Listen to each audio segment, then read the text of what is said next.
Hello ಸ್ನೇಹಿತರೆ, ಎಲ್ಲರಿಗೂ ನಮಸ್ಕಾರ. ಶ್ರಾವಣಿ ಸುಬ್ರಹ್ಮಣ್ಯ ಧಾರಾವಾಹಿಯ ಇಂದಿನ ಮತ್ತೆ ನಾಳೆ ಸಂಚಿಕೆಯಲ್ಲಿ ಏನಾಗುತ್ತೆ ಅಂತ ಈ ವಿಡಿಯೋದಲ್ಲಿ ಪೂರ್ತಿಯಾಗಿ ನೋಡ್ಕೊಂಬರೋಣ ಬನ್ನಿ. ಅದಕ್ಕೂ ಮುಂಚೆ ಯಾರೆಲ್ಲ ನಮ್ಮ ಚಾನಲ್ಗೆ ಸಬ್ಸ್ಕ್ರೈಬ್ ಆಗದೆ ಹಾಗೆ ವಿಡಿಯೋ ನೋಡ್ತಾ ಇದ್ರೋ ದಯವಿಟ್ಟು ಸಬ್ಸ್ಕ್ರೈಬ್ ಮಾಡಿ ಮತ್ತು ಸಪೋರ್ಟ್ ಮಾಡಿ. ಹಾಗೆ ಪಕ್ಕದಲ್ಲಿರುವ ಬೆಲ್ ಬಟನ್ ಅನ್ನು ಕ್ಲಿಕ್ ಮಾಡಿ.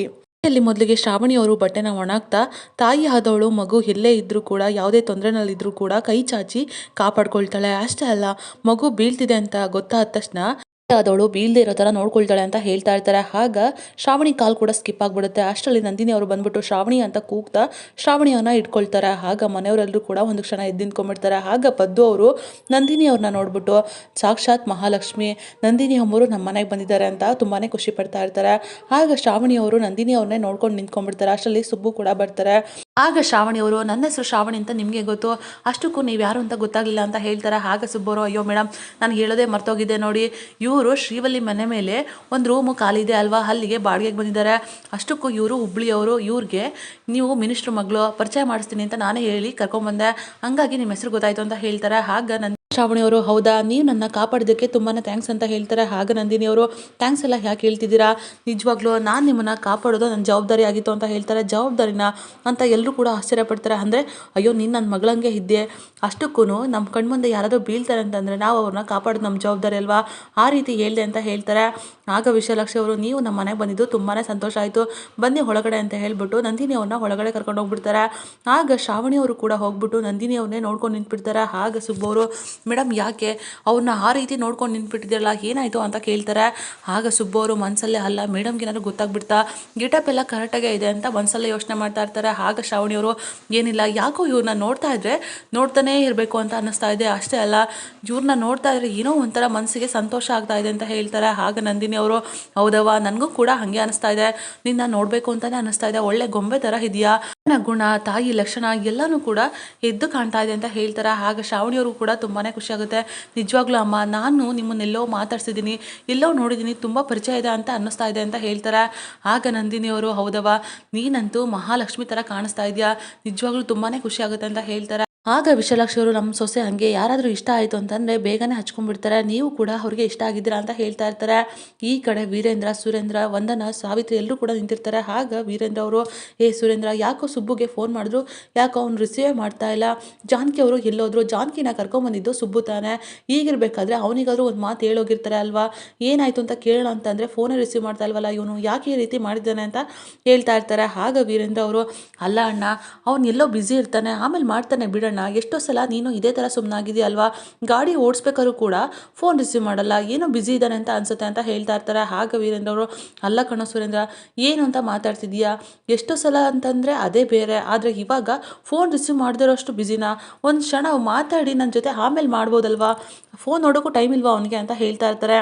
ಆಗ ಸಾವಿತ್ರಿ ಯಜಮಾನ್ರೆ, ಜಾನಕಿ ಅವರು ಎಷ್ಟು ಒಳ್ಳೆಯವರು, ನಿಜವಾಗ್ಲೂ ನಾವು ತುಂಬಾ ಅವ್ರನ್ನ ಹಚ್ಕೊಂಡಿದ್ವಿ, ಎಷ್ಟು ಒಳ್ಳೆ ಗುಣ, ಎಷ್ಟು ಒಳ್ಳೆ ವ್ಯಕ್ತಿತ್ವ ಅವ್ರದ್ದು, ನೀವು ಕೂಡ ಅಷ್ಟೇ ಹಚ್ಕೊಂಡಿದ್ರ ಅಂತ ನಮ್ಗೆ ಚೆನ್ನಾಗಿ ಗೊತ್ತು ಅಂತ ಹೇಳ್ತಾ ಇರ್ತಾರೆ. ಆಗ ವೀರೇಂದ್ರ ಅವರು ತುಂಬಾ ಒದ್ದಾಡ್ತಾ ಇರ್ತಾರೆ. ಆಗ ಸುರೇಂದ್ರ ಅವರು, ಅಣ್ಣ ಬಿಡಣ್ಣ, ಆಮೇಲೆ ಸುಬ್ಬು ನೋಡಿಕೊಂಡು ಫೋನ್ ಮಾಡ್ತಾನೆ, ನೀನು ಟೆನ್ಷನ್ ಮಾಡ್ಕೋಬೇಡ ಅಂತ ಹೇಳ್ತಾರೆ. ಆಗ ವೀರೇಂದ್ರ ಅವರು, ಅಲ್ಲ ಕಣೋ, ನಾನು ಆದಷ್ಟು ಬೇಗ ಜಾನಕಿ ಅವ್ರ ಹತ್ರ ಮಾತಾಡಬೇಕು, ಅವ್ರಿಗೆ ಎಂಥ ಒಳ್ಳೆ ವ್ಯಕ್ತಿತ್ವ, ಅವ್ರನ್ನ ನೋಡಬೇಕು, ಅವ್ರ ಜೊತೆ ಮಾತಾಡಬೇಕು, ಏನಾಯಿತು, ಯಾಕೆ ಈ ಥರ ಹೋದ್ರಿ ಅಂತ ಕೇಳಬೇಕು, ಅವ್ರಿಗೆ ಎಷ್ಟು ಒಳ್ಳೆ ಗುಣ, ಎಷ್ಟು ತಾಳ್ಮೆ, ಎಷ್ಟು ಸೂಕ್ಷ್ಮತೆ ಇತ್ತು ಗೊತ್ತಾ, ನಿಜವಾಗ್ಲೂ ಅಂಥ ವ್ಯಕ್ತಿನ ನಾನು ಎಲ್ಲೂ ನೋಡೇ ಇಲ್ಲ ಅಂತ ಹೇಳ್ತಾರೆ. ಆಗ ಸಾವಿತ್ರಿ ಅವರು, ಯಜಮಾನ್ರೆ, ನಾನೊಂದು ಮಾತು ಕೇಳ್ತೀನಿ, ತಪ್ಪು ತಿಳ್ಕೊಬಿಡಿ, ಅಂಥ ವ್ಯಕ್ತಿತ್ವನ ನೀವು ನೋಡೇ ಇಲ್ವಾ, ಅಂಥ ವ್ಯಕ್ತಿನ ನೀವು ಯಾವತ್ತೂ ಮೀಟ್ ಮಾಡೇ ಇಲ್ವಾ ಅಂತ ಕೇಳ್ತಾರೆ. ಆಗ ವೀರೇಂದ್ರ ಅವರು, ಇಲ್ಲ, ನಾನು ಅಂಥ ವ್ಯಕ್ತಿನ ಯಾವತ್ತೂ ಕೂಡ ನೋಡೇ ಇಲ್ಲ ಅಂತ ಹೇಳಿಬಿಟ್ಟು ಮತ್ತೆ ನೆನಪು ಮಾಡ್ಕೊಳ್ತಾರೆ. ನಂದಿನಿ ಅವ್ರನ್ನ ನೆನಪು ಮಾಡ್ಕೊಳ್ತಾರೆ. ಆಗ ಒಂದು ಕ್ಷಣ ತುಂಬಾ ಬೇಜಾರಾಗುತ್ತೆ, ನಂದಿನಿ ಅಂಥ ವ್ಯಕ್ತಿತ್ವನ ಹೊಂದಿದ್ಲು ಅಂತ. ಆಗ ವೀರೇಂದ್ರ ಅವ್ರಿಗೆ ಸ್ವಲ್ಪ ಅರ್ಥ ಆಗುತ್ತೆ. ಸರಿ, ಏನಿಲ್ಲ ಬಿಡಿ, ಸುಬ್ಬು ಅವನು ಫೋನ್ ಮಾಡಿದ ಮೇಲೆ ನನಗೆ ತಿಳಿಸಿ, ಸರಿನಾ ಅಂತ ಹೇಳ್ಬಿಟ್ಟು ಅಲ್ಲಿಂದ ಹೋಗ್ಬಿಡ್ತಾರೆ. ಯಾಕೆ ಈ ಥರ ಸಡನ್ನಾಗಿ ಭಾವ ಹೋಗ್ಬಿಟ್ರು ಅಂತ ವಂದನ ಅವ್ರು ಕೇಳ್ತಾರೆ. ಆಗ ಸುರೇಂದ್ರ ಅವರು ನಗ್ತಾ, ಯಾಕೆ ಅಂತಂದರೆ ಕೆಲವು ವಿಷಯಗಳು ಅಣ್ಣಂಗೆ ಇವಾಗ ನೆನಪಾಗಿರುತ್ತೆ, ಅದಕ್ಕೋಸ್ಕರ ಹೋಗಿರ್ತಾನೆ ಅಷ್ಟೇ ಅಂತ ಹೇಳ್ತಾರೆ. ನಂತರ ಮನಸ್ಸಲ್ಲಿ, ಅಣ್ಣ, ನನಗೆ ಗೊತ್ತು ನಿನಗೆ ನೆನಪಾಗ್ತಿರೋದು ಅದಕ್ಕೆ ವ್ಯಕ್ತಿತ್ವ, ಅದಕ್ಕೆ ಪ್ರೀತಿನೇ, ಯಾವಾಗಲೂ ಕೂಡ ನಿನಗೆ ಅದಕ್ಕೆ ಪ್ರೀತಿ ನೆನಪಾಗ್ತಾನೆ ಇರುತ್ತೆ ಅಣ್ಣ, ಆದಷ್ಟು ಬೇಗ ನೀವು ಒಂದಾಗ್ತೀರಾ ಅಂತ ಮನಸ್ಸಲ್ಲೇ ಯೋಚನೆ ಮಾಡ್ತಾ ಇರ್ತಾರೆ. ಈ ಕಡೆ ಶ್ರಾವಣಿ ಅವರು ನಂದಿನಿ ಅವ್ರನ್ನ ಅಮ್ಮ ಅಂತ ಮಾತಾಡಿಸ್ತಾ ಇರ್ತಾರೆ. ಅಯ್ಯೋ ಸಾರಿ, ನಾನು ನಿಮ್ಮನ್ನ ಅಮ್ಮ ಅಂತ ಅಂದ್ಬಿಟ್ಟೆ ಅಂತ ಹೇಳ್ತಾರೆ. ಆಗ ಸುಬ್ಬು ಅವರು ತಾಯಿ ಅನ್ನೋದ್ರಲ್ಲಿ ತಪ್ಪೇನಿದೆ ಅಂತ ಹೇಳ್ಬಿಡ್ತಾರೆ. ಆ ಮಾತನ್ನ ಕೇಳಿ ಶಾಕ್ ಆಗಿಬಿಡುತ್ತೆ. ಆಗ ಶ್ರಾವಣಿ ಅವರು ಸುಬ್ಬು, ಏನು ಹೇಳಿ ಸುಬ್ಬು, ನೀನು ಏನು ಹೇಳ್ತಿದ್ಯಾ, ಅರ್ಥನೇ ಆಗ್ತಿಲ್ವಲ್ಲ ಅಂತ ಹೇಳ್ತಾರೆ. ಅಯ್ಯೋ ಅದು ಮೇಡಮ್, ನೀವು ಅವ್ರನ್ನ ತಾಯಿ ಅಂದ್ರಿ, ಅವ್ರು ನಿಮ್ಮನ್ನ ಕೂಸೆ ಅಂದರು, ಹೀಗಿರ್ಬೇಕಾದ್ರೆ ಅವ್ರನ್ನ ತಾಯಿ ಅನ್ನೋದ್ರಲ್ಲಿ ಏನು ತಪ್ಪಿದೆ, ಆ ರೀತಿ ಹೇಳಿದೆ ಅಷ್ಟೇ ಅಂತ ಹೇಳ್ತಾರೆ. ಆಗ ಶ್ರಾವಣಿ ಅವರು ಸರಿ ಆಯಿತು, ನಾನು ನಿಮಗೆ ಕಾಫಿನೇ ತೊಗೊಂಬರ್ತೀನಿ ಅಂತ ಹೇಳಿ ಹೋಗೋದಕ್ಕೆ ಅಂತ ಹೋಗ್ತಾರೆ. ಆಗ ನಂದಿನಿ ಅವರು, ಅಯ್ಯೋ ಬೇಡ, ನಿಮ್ಮ ಮಾತನ್ನ ಕೇಳ್ಬಿಟ್ಟು ಹಾಲು ಕುಡಿದಷ್ಟು ಸಂತೋಷ ಆಯಿತು, ಕಾಫಿ ಎಲ್ಲ ಏನು ಬೇಡ ಅಂತ ಹೇಳ್ತಾರೆ. ಈ ಕಡೆ ವೀರೇಂದ್ರ ಅವರು ನಂದಿನಿ ಅವ್ರನ್ನ ನೆನಪು ಮಾಡಿಕೊಂಡು ಆ ಕಡೆಯಿಂದ ಈ ಕಡೆಗೆ ಈ ಕಡೆಯಿಂದ ಆ ಕಡೆಗೆ ಓಡಾಡ್ತಾ ಇರ್ತಾರೆ. ಯಾಕೆ ಇಷ್ಟೊಂದು ನೆನಪಾಗ್ತಿದ್ಯಾ ನನಗೆ, ನೆನಪಾಗಿ ನನ್ನ ಮನಸ್ಸಲ್ಲಿ ಚಿತ್ರ ಹಿಂಸೆನ ಕೊಡ್ತಾ ಇದೆಯಲ್ಲ, ಯಾಕೆ ಈ ಥರ ನೆನಪಾಗ್ತಿದ್ಯಾ ಅಂತ ನಂದಿನಿನ ನೆನಪು ಮಾಡಿಕೊಂಡು ಮಾತಾಡ್ಕೊಳ್ತಾ ಇರ್ತಾರೆ. ನನಗೆ ಪ್ರಶ್ನೆ ಮಾಡಿದ ತಕ್ಷಣ ನೀನೇ ಯಾಕೆ ನೆನಪಾದೆ, ಅದು ನಿಜಾನೇ, ನಿನ್ನ ವ್ಯಕ್ತಿತ್ವ ಜಾನಕಿ ಅವ್ರ ವ್ಯಕ್ತಿತ್ವ ಎರಡೂ ಕೂಡ ಸೇಮ್ ಇದೆ. ಆದರೆ ಅವರು ನಿನ್ನ ಥರ ಮಾಡಲಿಲ್ಲ, ಅವರು ಯಾವುದೇ ಕಾರಣಕ್ಕೂ ಬದಲಾಗಲಿಲ್ಲ. ಅವರು ಒಂದಷ್ಟು ಮಾತುಗಳನ್ನು ಮನೆಯಲ್ಲಿ ಆಡ್ಕೊಂಡಿದ್ದರೆ ಎಷ್ಟೋ ಚೆನ್ನಾಗಿರ್ತಿತ್ತು. ಅವರು ಹೋಗಿರೋದು ನಿಜವಾಗ್ಲೂ ಮನೆ ತುಂಬ ಖಾಲಿ ಅಂತ ಅನ್ನಿಸ್ತಾ ಇದೆ ಅಂತ ಹೀಗೆ ಮಾತಾಡಿಕೊಂಡು ನೆನಪು ಮಾಡ್ಕೊಳ್ತಾ ಇರ್ತಾರೆ. ಇಲ್ಲ, ನಾನು ಇವಾಗಲೇ ಸುಬ್ಬುನ ಕೇಳಬೇಕು, ಅವ್ರು ಯಾಕೆ ಹೋದ್ರು ಅಂತ ತಿಳ್ಕೊಬೇಕು ಅಂತ ಯೋಚನೆ ಮಾಡ್ತಾ ಇರ್ತಾರೆ.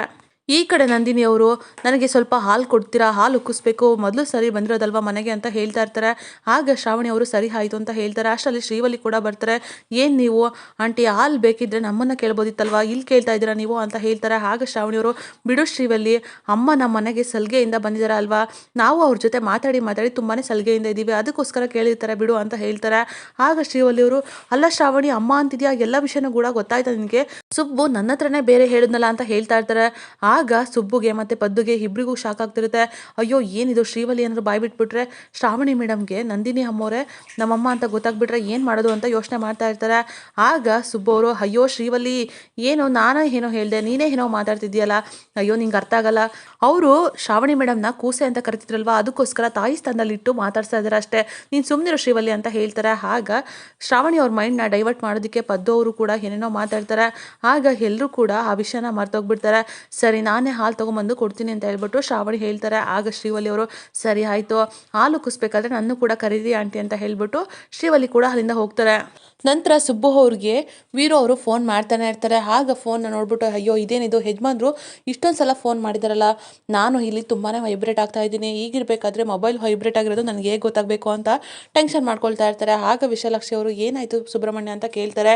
ಏನಿಲ್ಲ ಅಮ್ಮ, ಯಜಮಾನ್ರು ಫೋನ್ ಮಾಡ್ತಾರೆ, ಏನು ಅಂತ ಕೇಳ್ಕೊಂಬರ್ತೀನಿ ಅಂತ ಹೇಳ್ಬಿಟ್ಟು ಅಲ್ಲಿಂದ ಹೋಗ್ತಾರೆ. ಆಗ ಪದ್ದು ಅವರು ನಂದಿನಿ ಅವ್ರನ್ನೇ ನಗ್ತಾ ನೋಡ್ತಾ ಇರ್ತಾರೆ. ಇದೇನಿದು, ನಮ್ಮ ಯಜಮಾನ್ರು ಈ ಥರ ಈ ಹೆಂಗ್ಸ್ನ ನೋಡ್ತಾ ಇದ್ದಾರಲ್ಲ, ಅವರು ಬಂದಿರೋದು ಇವತ್ತು, ಆದರೆ ಎಷ್ಟೋ ದಿನದಿಂದ ಪರಿಚಯ ಇರೋ ಹಾಗೆ ನೋಡ್ತಾ ಇದ್ದಾರಲ್ಲ, ಏನಿದು ಅಂತ ಹೇಳ್ಬಿಟ್ಟು ಪದ್ದು ಅವ್ರನ್ನೇ ಗಮನಿಸ್ತಾ ಇರ್ತಾರೆ. ಈ ಕಡೆ ಸುಬ್ಬು ಅವರು ಹೊರಗಡೆ ಬಂದ್ಬಿಟ್ಟು ವೀರೇಂದ್ರ ಅವ್ರಿಗೆ ಫೋನ್ ಮಾಡ್ತಾರೆ. ಆಗ ವೀರು ಅವರು, ಏ ಸುಬ್ಬು, ನಾನು ನಿನ್ನ ಫೋನಿಗೋಸ್ಕರನೇ ಕಾಯ್ತಾ ಇದ್ದೆ ಅಂತ ಹೇಳ್ತಾರೆ. ಆಗ ಸುಬ್ಬು ಅವರು, ಹೇಳಿ ಯಜಮಾನ್ರೆ ಏನು ವಿಷಯ ಅಂತ ಕೇಳ್ತಾರೆ. ಆಗ ವೀರವರು, ಸುಬ್ಬು, ಮನೆಯಲ್ಲಿ ಒಂದು ದೊಡ್ಡ ರಾಧಾಂತನೇ ನಡೀತು ಅಂತ ಹೇಳ್ತಾರೆ. ಏನಾಯಿತು ಅಂತ ಕೇಳ್ತಾರೆ.